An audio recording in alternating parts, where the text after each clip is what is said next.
Après les nombreuses critiques par rapport à la liste électorale, la CENI a pris la décision d'améliorer la liste pour la prochaine élection communale. Cette commission a demandé l'autorisation d'apporter quelques modifications à cette liste auprès du tribunal de première instance. À Madagascar, la protection des forêts et de l'environnement est encore difficile et pour cause, le nombre d'officiers de police judiciaire travaillant dans ce domaine est encore insuffisant. Fin des 3 jours de rendez-vous diplomatique à Biarritz, les dirigeants ont débloqué une somme considérable pour l'Amazonie.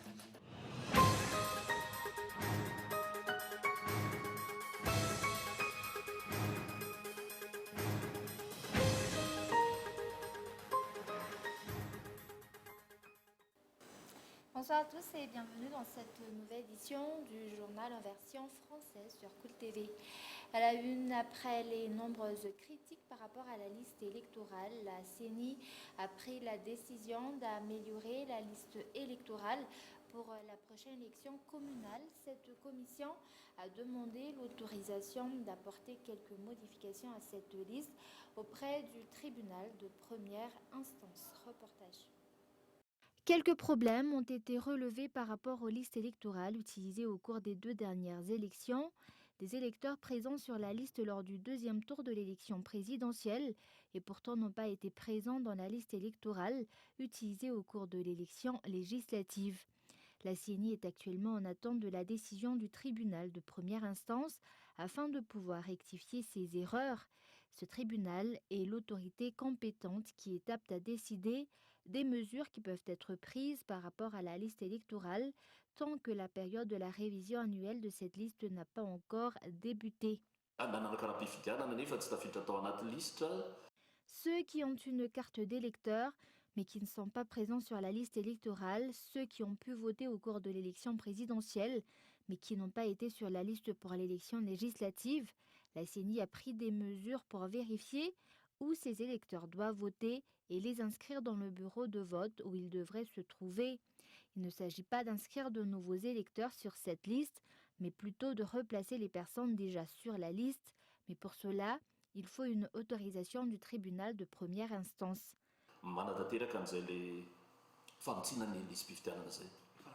Rappelons que la prochaine révision de la liste électorale se fera du 1er décembre au 15 février 2020.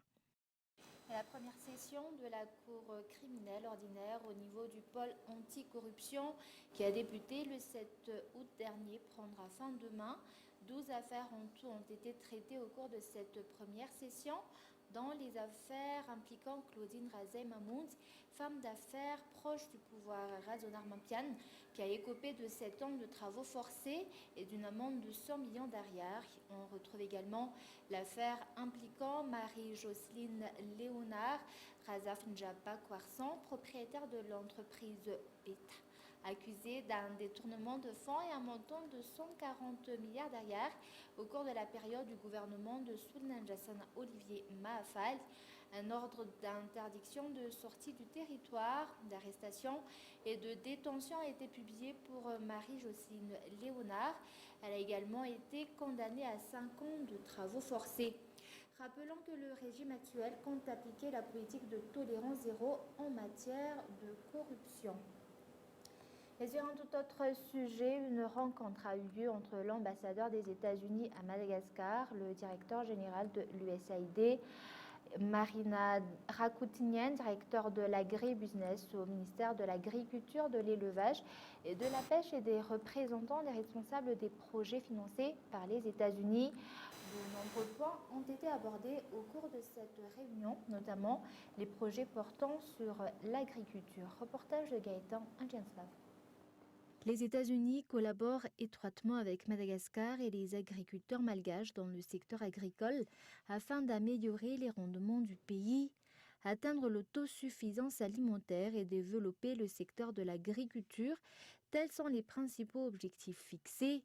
L'État, des organisations non gouvernementales, les agriculteurs et le secteur privé concourent pour cela. Dans cet axe, la production favorisant l'investissement direct national et l'investissement direct étranger, ainsi que la professionnalisation des producteurs par le biais de formation et du développement du modèle d'agrégation inclus dans la nouvelle loi portant sur l'agrégation font partie des stratégies adoptées. On retrouve également le projet mené par ADRA et qui a pour but de réduire la malnutrition dans la région d'Amur-Mani, de Matsia-Chambun et d'Atsimouandjefan et qui a bénéficié à 260 000 personnes et a permis de former 39 000 agriculteurs, de faire campagne pour l'hygiène et la propreté auprès de 29 000 familles et de réhabiliter 317 km de routes. À cela se rajoute le projet Fararan mené par CRS, établi pour réduire la malnutrition des 464 Fouktans dans la région d'Antsinanan, de Vadva-Fidvunan et d'Atsimouandjefan. Ce projet a permis d'offrir une formation pour 35 000 agriculteurs, de construire des canaux pour assévir 2704 hectares de champs et d'aider 203 communautés de base à lutter contre le fait de faire ses besoins en pleine nature. Et à Madagascar, la protection des forêts et de l'environnement est encore difficile et pour cause, le nombre des officiers de police judiciaire travaillant dans ce domaine est encore insuffisant. Et dans toute la grande île, on ne retrouve en tout que 398 OPJ forestiers. Reportage. L'augmentation de l'utilisation de bois dépend de l'augmentation des besoins de la population. Un élément qui sert par exemple pour la fabrication de meubles de charbon, pour la construction d'infrastructures, raison pour laquelle la protection des forêts est aujourd'hui difficile. Et à ces difficultés se rajoute encore l'insuffisance du nombre d'agents forestiers. En tant que contrôleur, il doit voir en détail les affaires en cours et lutter contre les infractions en matière de gestion forestière et de gestion de l'environnement. Si auparavant il n'y avait que l'OPJ forestier, un OPJ de l'environnement va désormais être mis en place. La mise en place des officiers de police judiciaire de l'environnement est en cours. Dans tout Madagascar, on compte actuellement 398 OPJ des eaux et forêts et 59 OPJ de l'environnement. Pour l'environnement, ce nombre est insuffisant et ne fait même pas la moitié des officiers nécessaires. Quoi qu'il en soit, la collaboration de tous est requise pour fournir des informations sur les cas suspicieux, les responsables ainsi également les citoyens à prendre des mesures par rapport aux feux de brousse qui ont fait de Madagascar l'île rouge. Et avant de passer aux actualités internationales, l'examen du CEPE se tiendra demain dans toutes les circonscriptions scolaires du pays et débutera à 8 h. Pour la circonscription scolaire de Madagascar, 28 715 élèves en tout se sont inscrits pour cet examen, une baisse de 9% par rapport à l'année dernière. Le plus jeune inscrit étant âgé de 6 ans et le plus âgé de 29 ans. Nous passons maintenant aux actualités internationales. Fin de 3 jours de rendez-vous diplomatique à Biarritz. Les dirigeants ont débloqué une somme considérable pour l'Amazonie. Reportage de France 24. De 20 millions d'euros pour l'Amazonie, c'est ce qu'a annoncé Emmanuel Macron il y a un peu plus d'une heure maintenant. Alors c'est une somme qui peut paraître assez modeste, elle est débloquée par l'ensemble des pays du G7 pour aider bien sûr le gouvernement brésilien à lutter contre les gigantesques incendies qui ravagent cette zone.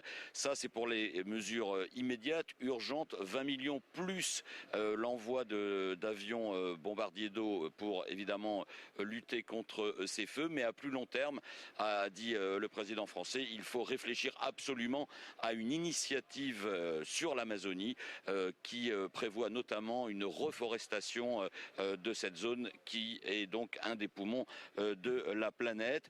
Emmanuel Macron a décidé de venir en aide au peuple brésilien et certainement pas à son président Jair Bolsonaro. Le président est revenu sur les insultes proférées soit par Bolsonaro lui-même, lui-même, soit par certains de ses ministres à son encontre et à l'égard également de sa femme Brigitte. Il a parlé de propos totalement irrespectueux avant d'ajouter c'est triste pour un grand peuple comme le peuple brésilien, sous-entendu d'avoir un président comme Jair Bolsonaro, et il a ajouté j'espère qu'un jour le Brésil aura un président à la hauteur. Vous voyez que les relations interpersonnelles entre le président brésilien et son homologue français restent, c'est le moins qu'on puisse dire, extrêmement tendues. Et le week-end a encore été très mouvementé à Hong Kong. Pour la première fois, un policier a tiré avec son arme. Les forces de l'ordre ont alors tenté de se justifier. Reportage. Des canons à eau utilisés pour la première fois contre les manifestants et un policier qui tire un coup de feu de sommation en l'air. La journée de mobilisation s'est achevée dans le chaos dimanche soir. Pour les députés d'opposition, c'est la police qui est responsable de ces heurts.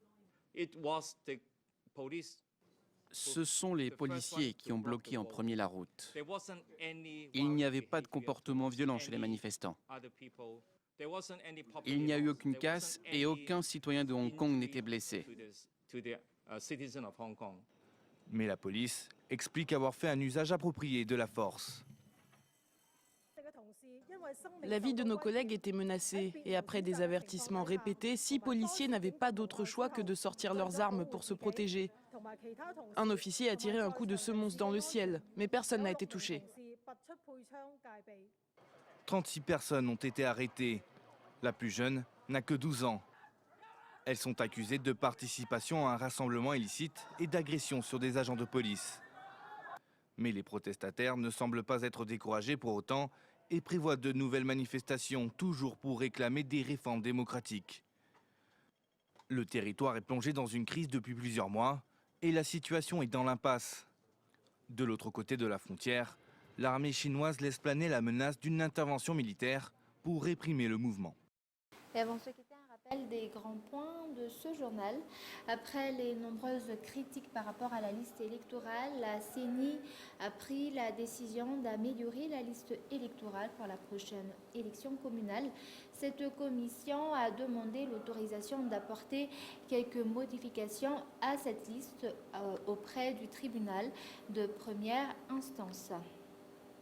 Et à Madagascar, la protection des forêts et de l'environnement est encore difficile et pour cause, le nombre des officiers de police judiciaire travaillant dans ce domaine est encore insuffisant. Et fin de 3 jours de rendez-vous diplomatique à Biarritz, les dirigeants ont débloqué une somme considérable pour l'Amazonie. Voilà, c'est la fin de cette édition. Merci d'avoir suivi jusqu'à la fin. Je vous donne rendez-vous demain à la même heure. Au revoir.